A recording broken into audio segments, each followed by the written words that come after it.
Hello guys, welcome back to the channel. It's your boy, the God Gamer himself, Harriet, and it's Friday. And you know what that means? It's now time for our bold review dito sa Fridays with BMX only on Harriet. And today, we are taking a look at this coming of age story, Mayumi. Mayumi is a movie starring Marco Mora, Salome Salvi. Yes, you heard that right. Salome Salvi, yung nasa trike patrol. Although yung kanyang actions dito medyo nerf compared sa ginagawa niya sa trike patrol. And Alia Raimundo, Viva Max's next big thing umano. Okay, so we are going to look at the story of Mayumi, played by Alia Raimundo. Siya ay isang misteryosong babae na nagkagusto si Lance, played by Marco Mora. Si Lance ay isang introverted na individual na hindi alam yung parang direksyon ng buhay niya. He's so not really into this life of his. Kahit sa mga kaibigan niya, medyo nalalayo siya. Isa sa mga kaibigan niya, si Brian, played by G-Boy Pablo. G-Boy Pablo. And ang nakikita kong vibes sa mga kaibigan niya is he is surrounded with bad influence, even though si Lance medyo pure-hearted individual siya. So when I meant pure-hearted, he sees the world in black and white, okay? Tapos meron siyang simpleng gray area at yun ay malibog siya, okay? At nahuli siya naglalaro sa kanyang sarili ni Mayumi. Okay. So si Mayumi nagsuspect siya bakit naggaganon si Lance, at nagsuspect siya si Mayumi baka may gusto si Lance sa kanya. Pero nahuli sila na teacher, nagsubok si Mayumi na naggaganon si Lance, inahatak yung kanyang hotdog, at ayun, syempre nag-guidance. Okay. So si Lance sa si yung kanyang kasama pumunta sa bar kasama si Salome Salvi. Pangalan niya dito ay Mimi. Tapos yung kanyang kasama iniwan siya. Tapos si Salome saka si Lance tinuro ni Salome yung art ng pagtatalik. So hinandjap ni Salome Salvi itong si Lance, tapos nagtalik sila in an open area sa isang restaurant. Buti hindi kayo na-report. Alam ko restaurant yung pinasukan nila tapos nagtalik sila ng ganun Well, habang nagtatalik si Salome Salvi saka si Lance, naiisip ni Lance na si Salome Salvi si Mayumi. Kaya medyo todo bigay na si Lance sa pagtatalik niya kasi ito na yung parang wet dream it's a shame na ang unang sumira sa virginity ni Lance ay si Salome Salvi. Based sa kwento na to. Pero at least, ang nagsira ng virginity mo ay si Salome Salvi, world-renowned porn star, you know? Oops, I'm gonna get demonetized. Well, anyway, ayun. So, dahil sa nangyari nito, naging medyo aktibo yung feelings ni Lance. Okay? At sa sobrang aktibo, tumitingin na palagi siya kay Mayumi, which led to his teacher na pa-recitin siya ano ang terminal velocity without resistance as kinunik niya sa lab. Siyempre, tumawa yung buong klase dahil sa sinabi niya Pero, ayun, nung parusa, nagkaroon ng project. Si Brian, yung kaibigan ni Lance, todo alok maging partner niya, pero nilapitan ni Lance si Mayumi. Tapos, inuwi ni Lance si Mayumi, pinakilala sa tatay niya, doon sila sa kwarto. Sabi ni Mayumi, experiment lang daw, and then nagtalik sila. It's kind of like yung sa school days. Yung sinasabi, yung nagtatalik si Makoto sa kasi yung babae. Pangalan no, Sarah, I forgot. Pero yun, basta yun, masabi na practice lang daw. Yeah, it's the same freaking concept. Experiment. So, yung nagbunga na experiment na to, akala nila sila na, pero si Mayumi, medyo may tinatagong dark side. Okay? So, si Mayumi, nagnakaw ng bubbles. Kinonsensya ni Lance para isoli yung bubbles. At ito si Lance, syempre, since pure-hearted siya, pero nagtitikol,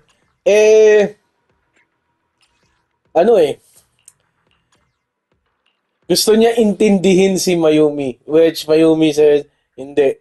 Yun, then they grown closer. Tapos, ay, nagde-date sila. Siyempre, inaasar sila ng mga kaklase niya, nakascore ba si Lance?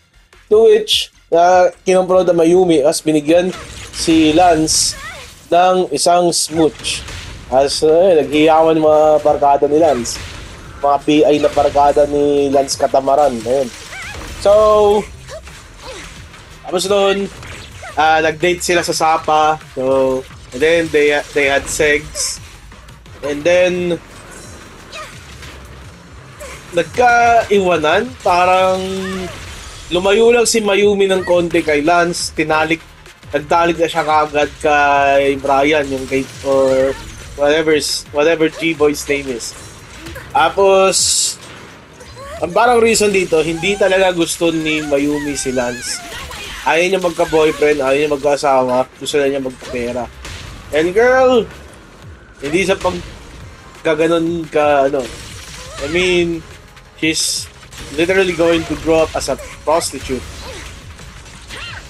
For all I know. That's pretty sad. At nag-break up sila ni Lance. Malis si Mayumi. Then in the future, parang nagkatagpo si Mayumi sa si Lance. Si Lance ay nursing student, si Mayumi. Who knows what she has become, pero I bet she's palandaliang aliw na. Pero hindi nagkatagpo, nagkatitigan, pero hindi sila nagkasalubo.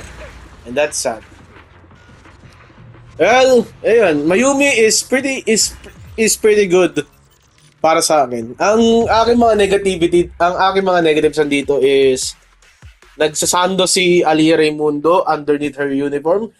I respectfully believe that female students, shouldn't wear sando to cover up their bra underneath their uniform. It ruins the immersion para sa akin. Okay? It ruins the immersion. Trust me, and I'm gonna say this, pag ang gusto mong babae nagsasando noong high school, kasi hindi mo makita yung kanyang kaloob-looban, kanyang kaluluwa, you're gonna be disappointed. Okay? That's just me. It ruins really the immersion. And it takes a lot of time taking off their clothes kasi may extra layer of clothing dahil sa sando. And yeah, for one of the best scenes in the movie is yung unang talik sa bahay ni Mayumi sa Lance. I think that takes the cake. Kung nagubad lang si Mayumi doon sa part niya with Brian, I think, bago sila mahuli ni Lance, I think that would be a better sex scene because of the music. Okay? But all in all, this is a pretty mid-tier movie, this Mayumi, and I think another thing that I want to complain is you have Salome Salvi in this movie. Why not use her? Why just barely use her for one scene and then heavily promote her in this movie? She's like front and center. And it's really misleading kasi nakalagay dito parang estudyante or teacher si Salome yung sa poster. It's gonna be on my thumbnail. Pero hindi pala. She's just a random person on this movie. Si Salome pala nasa rally, no? So, she has the voice, okay? I can also voice my complaints. Well, anyway, that's my review of Mayumi. Give or take it, I'll think it's pretty mid for me. Okay. So we have a movie on Tuesday, Kirot, and this is starring Ashley Lopez, Jen Rosa. This will be nipple sucking madness. Okay, Jen Rosa, the winner of the Rainbow Rumble. It's gonna be pretty awesome. I'm telling you that. And then on Friday, Pasang Basa. Okay, by Friday, we are approximately 28 days away from Balahibong Pusa remake. We got Christine Bermas as Becky. Margaret Diaz yung gaganap na Sarah, but she is not officially marketed yet sa social media, pero sa Diva Max, sa VMX platform, andito siya. Okay? So yun, Kirot on Tuesday. I think same time, same channel. And Basang Basa on Friday. This is your boy, the God Gamer, Harriet, telling you goodbye and good night. Bye. Enjoy the rest of the clip. I'm not editing this out, okay? Goodbye. Please. Touch mate. Yahoo! Standing by.